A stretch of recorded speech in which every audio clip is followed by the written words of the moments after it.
Bonjour, bienvenue aux rencontres de la reconnexion des praticiens. Aujourd'hui, nous avons Bruno Thomas. Bonjour Bruno. Bonjour Caroline. Alors Bruno, quel a été ton cheminement depuis que tu as rencontré le Reconnective Healing, ton expérience, s'il te plaît? Alors moi, mon histoire, elle est pas simple parce que ça a été vraiment, comment dire, un retournement total, hein, aussi bien sur le plan professionnel, les revenus, la santé, enfin tout a basculé. Faut dire que bon, moi j'ai commencé dans mon métier très jeune, hein, à l'âge de 14 ans. Mon père m'a dit: «Bon, tu es un homme, allez au travail», hein, ça se faisait ça comme ça dans le temps. Et bon, c'est vrai qu'à l'école, j'étais jamais présent, j'étais toujours un petit peu ailleurs, donc j'étais vraiment fait pour être quelqu'un de manuel. Et je me suis retrouvé très vite dans le monde de la métallurgie. Alors ça me plaisait parce que je créais, hein, je me servais de mes mains, j'avais un plan et il fallait que je fabrique les choses. Donc il y avait ce côté passionnant. Après, ce métier de chaudronnier, ça n'a jamais été de tout repos. C'était très difficile, l'hiver très froid, l'été très chaud. Bien sûr, comme beaucoup de monde, toujours plus ou moins exploité. Donc, on sent qu'on ne peut pas percer, même on me disait toujours que j'avais des mains en or, que je faisais des choses merveilleuses. Même mon patron me disait, quand j'avais fabriqué quelque chose, il me disait, tu veux pas y faire aussi un paquet cadeau? Donc, il y avait ce côté de perfection, de beauté, tu vois. Donc, c'était vraiment un boulot que j'aimais. À part, c'était dans quelles conditions j'étais. Et je voyais qu'il y avait une chape de plomb au-dessus qui nous empêchait d'évoluer, tout ça. Donc ça, c'était un souci. Et bon, malgré tout, pendant ma carrière, j'ai eu la chance de découvrir le yoga. Hein, donc ça s'est passé dans les années 80 où j'ai fait un premier voyage en Inde. Et là, ça a été la découverte. J'avais l'impression de rentrer chez moi. C'était vraiment une sensation forte. Et là, j'ai vraiment découvert le yoga. C'est là que je suis devenu végétarien et que j'ai commencé à plonger dans les textes anciens, hein, les Védas, les Upanishads, enfin tous ces textes, et qui nous révèlent des choses qui se sont passées, pour ainsi dire, une humanité avant nous. Hein, parce que, je sais pas, on nous dit beaucoup qu'on descend d'un singe, voilà, mais en fait, si on veut bien chercher un peu plus loin, on va se rendre compte qu'il se passe quelque chose de bien plus grand que notre petit train-train journalier sur la planète. Voilà. Donc, j'ai eu la chance quand même de rencontrer un maître spirituel authentique, hein, qui on appelle Swami Shidvilasananda, qu'on appelle plus familièrement Guru Mai. Et là, ça a été les cadeaux de l'univers qui sont descendus. Alors, ça n'a pas toujours été facile parce qu'il a fallu nettoyer toutes ces anciennes mémoires, tous ces engrammes. On est des pauvres pêcheurs, mortels, insignifiants, enfin tout ça. Donc, il a fallu faire de la place, un peu comme on dit, vous savez, l'univers, tout se crée à partir de l'univers, à partir du vide. Et cette petite crypte du cœur, quand on descend à la cave pour méditer, si elle est pleine comme une poubelle, on a beau aller voir le meilleur praticien de la planète, ça sera des coups d'épée dans l'eau parce que, il n'y a pas l'ancrage, et en plus, ce petit lieu d'espace où tout se crée, il est plein. Donc voilà ce qui se passe au niveau du nettoyage pour laisser place, enfin pour dire voilà, d'installer des bases solides et qu'elles se concrétisent. Et j'ai eu beaucoup de cadeaux comme ça, des expériences supra-extraordinaires de méditation, on retrouve dans des dimensions, des colonnes de lumière, enfin des expériences, je ne pourrais pas raconter tout ça là, il faudrait beaucoup de temps. Mais il se passait quand même une certaine routine là-dedans. Et puis un jour, je vois une photo de Guru Mai, avait écrit en dessous en anglais, alors demande. Et là, ça m'interpelle, je dis, mais j'ai toujours été satisfait d'être un bon dévot, d'être dans la Shakti, de goûter à cette énergie, mais j'avais jamais rien demandé. Et là, j'ai cherché pendant un moment, j'ai dit, qu'est-ce que je pourrais demander?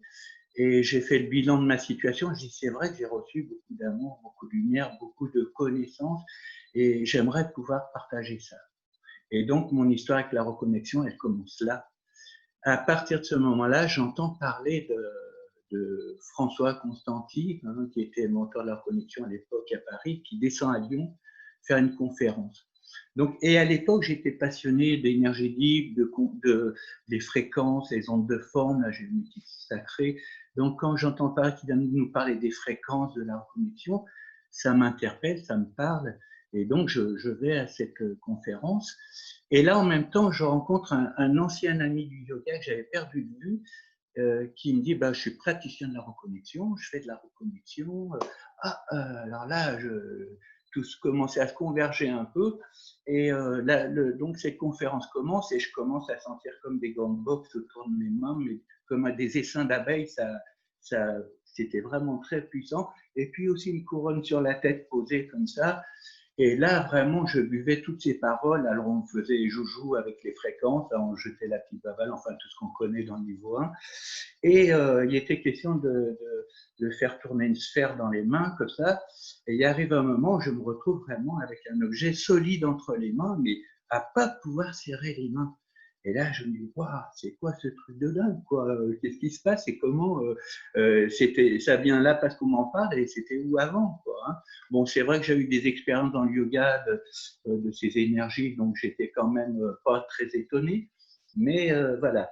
Alors ensuite, après cette conférence, donc mon ami, c'était Patrice Péguet, hein, que tu connais, et à l'époque, j'avais quand même subi une année de traitement à l'interféron pour une hépatite C, qui a failli me tuer, hein, je faisais plus de 30 kilos, la peau, les os, et donc je me suis remis, ça m'a pas soigné, rien, et donc je décide de faire 3 soins, hein, avec Patrice.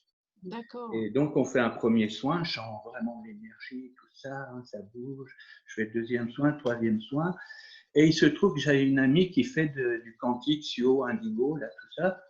Et on se faisait des échanges de soins. Moi, je faisais un soin à distance et elle me faisait un petit peu de. Donc, et elle me dit, écoute, t'as pas aucune hépatite en toi, il n'y a rien du tout, c'est propre, c'est net. Donc, à partir de ce moment-là, j'ai vraiment senti qu'il y avait eu quelque chose qui m'avait quitté, un bon nettoyage. Mmh. Et quand même, ce phénomène m'a dit, wow, il y a quand même quelque chose d'extraordinaire. Il m'a pas touché, il n'a rien fait. Donc, je sentais vraiment son énergie, je sentais ses mains où elle se plaçait. C'était vraiment très fort. Et j'ai décidé de faire la reconnexion. Donc, ça se passait en 2013, hein, juin, juillet, par là. Et je décide de faire la reconnexion. Donc, on fait ça avec une minute d'intervalle. Et ce mois de juillet 2013 à Lyon, spécialement à Lyon, il n'y a plus non-stop. Hein, c'était la pluie, la pluie, la pluie. Et le cabinet se trouvait dans un dernier étage mansardé avec un Velux. Et donc, on entendait bien la pluie tomber sur les tuiles et sur le Velux. Je m'allonge sur la table et puis il me prévient qu'il va me faire une petite tape sur l'épaule quand ça sera fini, tout ça. Et là, je m'allonge et puis au bout d'un certain temps, j'entends plus la pluie. Et je commence à sentir le soleil qui passe à travers le Velux et qui me brûle que la moitié gauche du corps, mais comme une frontière, bien la moitié du corps. Mais je ne sais pas si vous savez comment ça fait, le soleil à travers une vitre, cet effet de serre, ça brûle, c'est intenable. Et là, j'allais vraiment craquer. Et là, il me tape sur l'épaule, il me dit, ça y est, c'est terminé. Et là, je me rends compte qu'il y a la pluie qui tombe sur les tuiles, qu'il n'y a jamais eu de soleil à travers le Velux. Donc, bon, hein, ça m'interpelle. Je rentre à la maison, 2 couvertures sur le dos, et là, je claque des dents, gelées jusqu'aux os. Et là, je me suis dit vraiment, bon, là, il s'est passé quelque chose, quoi. On ne peut pas nier qu'il y a un phénomène qui est lié à ça. Et le lendemain, je fais ma deuxième séance. Pareil, donc je m'allonge sur la table.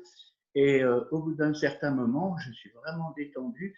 Et là, je vois, hein, pourtant je suis allongé sur la table, les yeux fermés, les bras levés. Je vois des petits êtres de lumière qui passent à travers le mur, qui arrivent le long de la table et qui se penchent sur moi comme ça.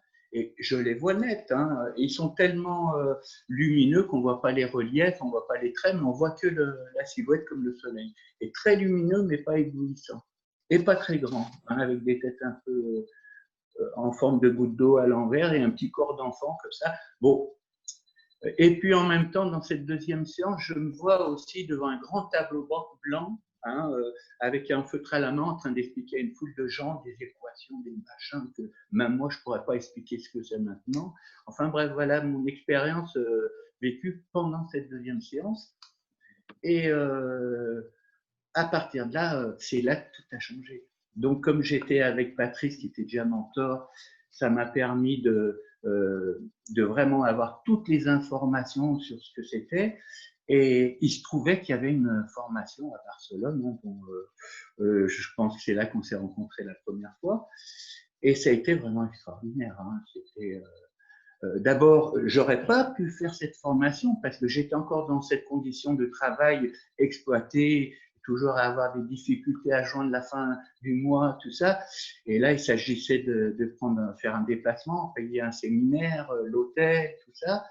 Et là, 3-4 jours avant, mon patron me dit, écoute Bruno, il y a un client, il veut une machine, normalement il faut une semaine pour la construire. Si tu me la fais dans le week-end, je te file le temps. Et bon, ben, c'est pas tombé tout seul du ciel. Il a fallu quand même que je travaille jour et nuit pendant 48 heures pour faire cette machine. Mais l'argent était là et j'ai pu prendre l'avion, aller. Donc, on était dans cette petite maison avec plusieurs personnes qui faisaient la formation.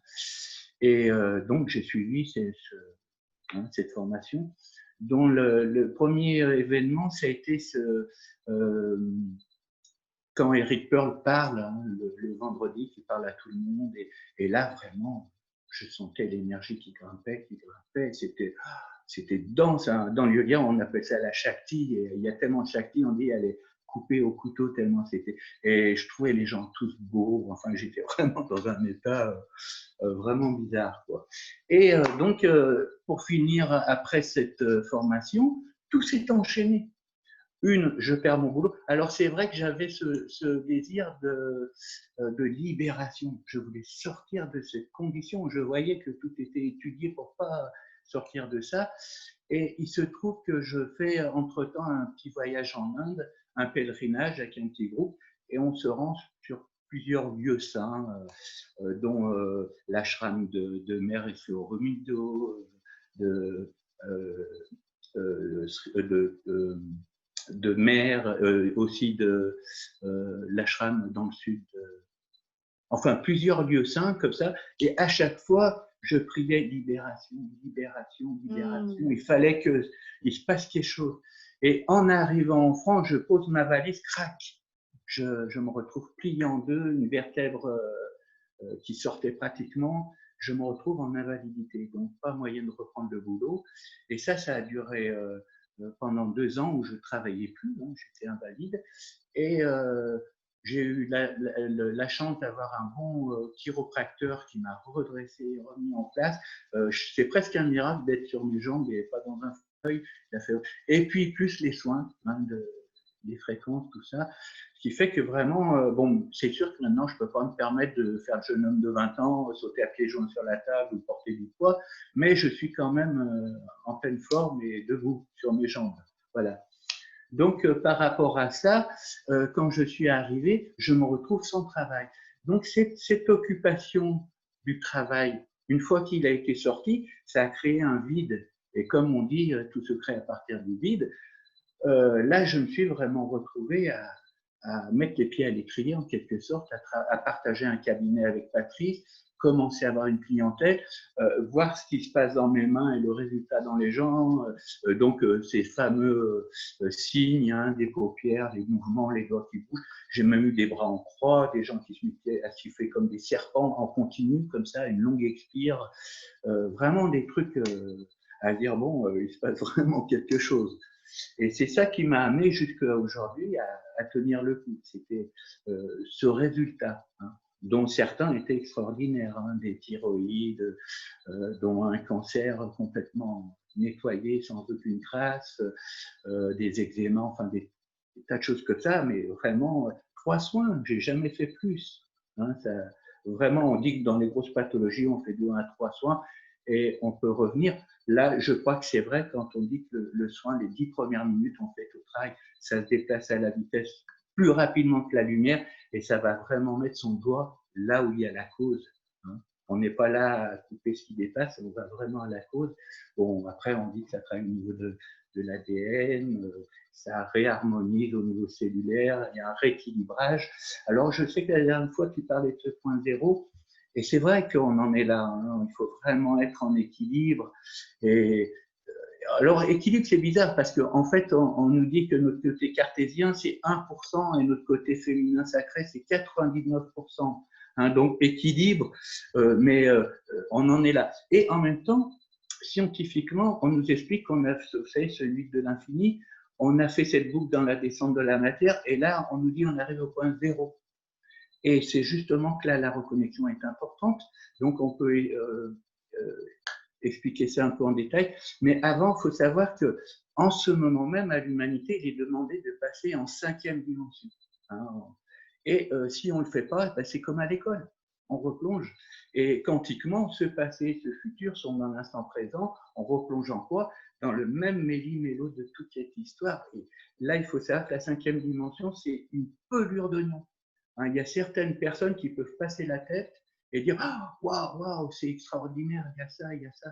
Donc on y est, quoi. Hein, et en ce moment, on sent que il y a ce qui veut nous tenir vers le bas et ce qui veut nous pousser vers le haut, et c'est notre libre arbitre en fait. Hein, si on est vraiment tourné vers ce ras-le-bol de dire bon, il y en a marre de tout ça, on est un peu détaché de l'attrait, hein, même si on dit il faut être entre l'attrait et l'aversion. Mais le but, c'est vraiment de passer dans cette 5e dimension. Et donc pour toi, la reconnexion est une des manières d'accéder, en fait, de nous permettre en fait, d'évoluer et d'accéder à cette 5e dimension. C'est ça que tu veux dire? Alors, en fait, la reconnexion, on va dire que le côté de ce but de la reconnexion, hein, qu'on retrouve dans les clés d'Enoch, et j'ai pas seulement lu les clés, j'ai vraiment tout lu du début à la fin.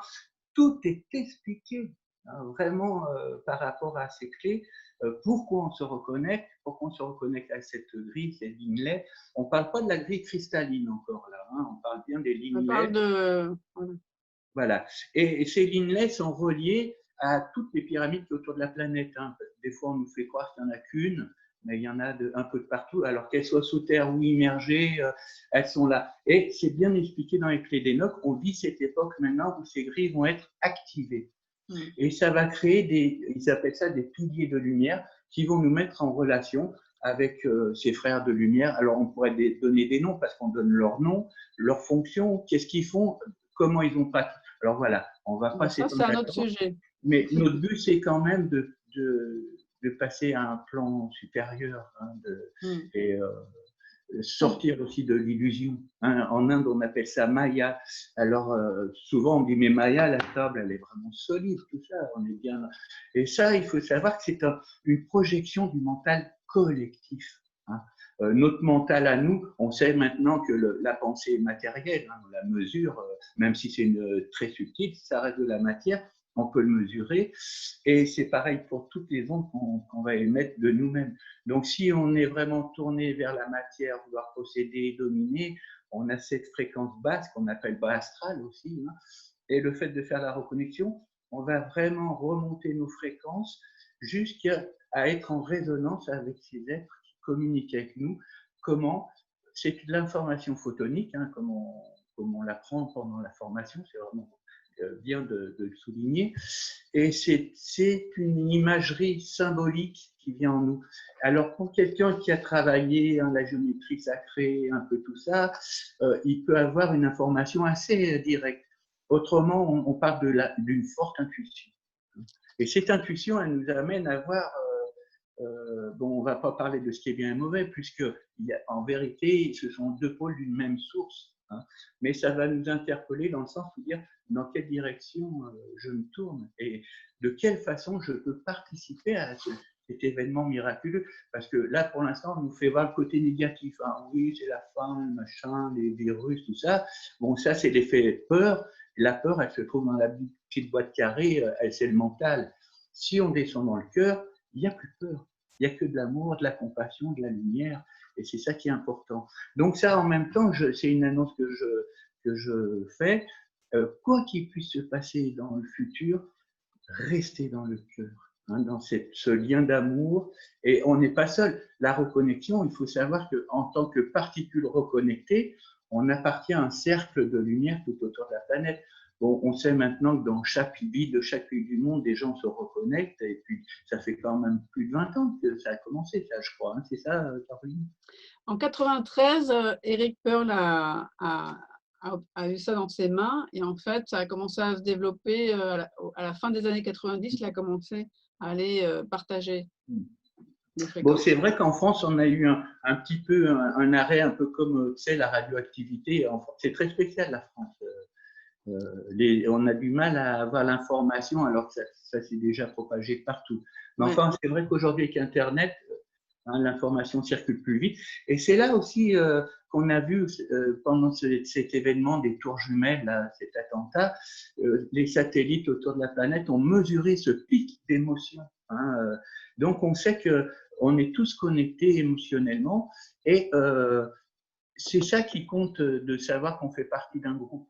Moi, je pense à ce 1% de l'humanité, je ne sais pas si on en a beaucoup parlé, et j'attends ces chiffres d'avoir ce taux de gens reconnectés parce que la dernière fois, c'était assez une dizaine d'années en arrière, il y avait déjà des chiffres, mais on ne sait pas plus maintenant. Non, actuellement, on n'a pas de chiffres et en fait, ce n'est pas la peine de les attendre. Il vaut mieux continuer à travailler. Oui. De toute façon, maintenant, on sent bien, enfin, pour ceux qui sont quand même présents, je ne veux pas dire réveillés, mais présents, on voit que tout se joue là.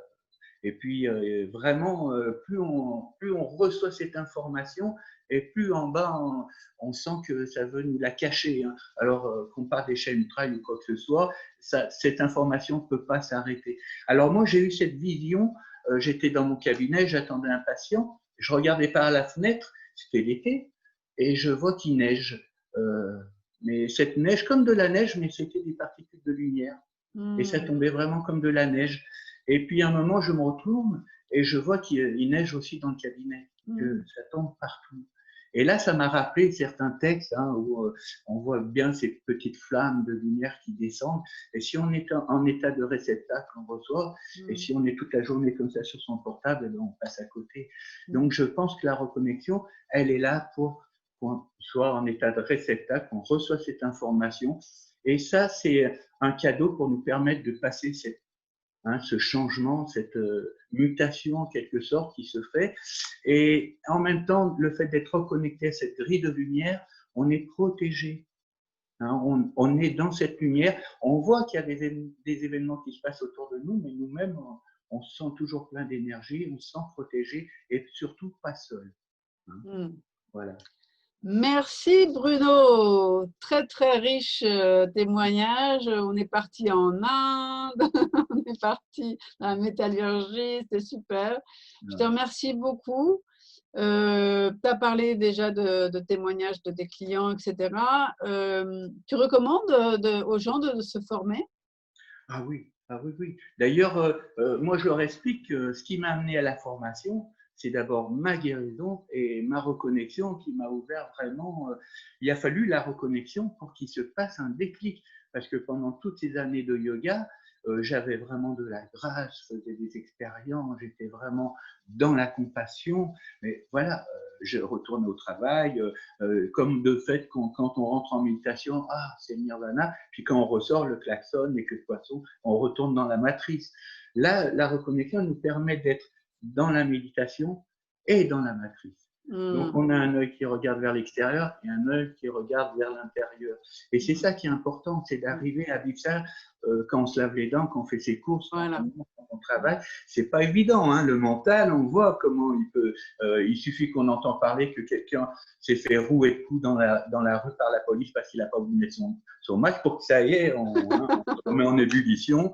Et puis quand on voit dans toutes les villes de tous les pays du monde, tous ces gens qui descendent dans la rue pour dire non au mensonge, ça fait du bien un peu de dire je croyais qu'il y avait plus de gens qui étaient sous hypnose avec la boîte à hypnose là, regardez. On va peut-être pas rentrer dans ces détails-là si tu veux bien, parce que je voudrais pas que la reconnexion soit mêlée à ces choses. Disons que voilà, la reconnexion, c'est vraiment si on veut être en phase avec ce changement.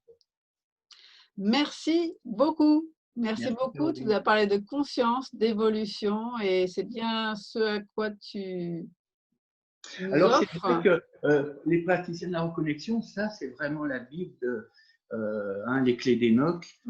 C'est vraiment le bouquin où on va avoir, on va voir où il y a eu des connexions, pourquoi, et cette reconnexion, pourquoi elle arrive maintenant. Et ce n'est pas un hasard, on est vraiment à ce point zéro, et c'est intéressant d'aller dans cette direction. Merci, à bientôt Bruno. Merci à toi Caroline. Au revoir. Au revoir.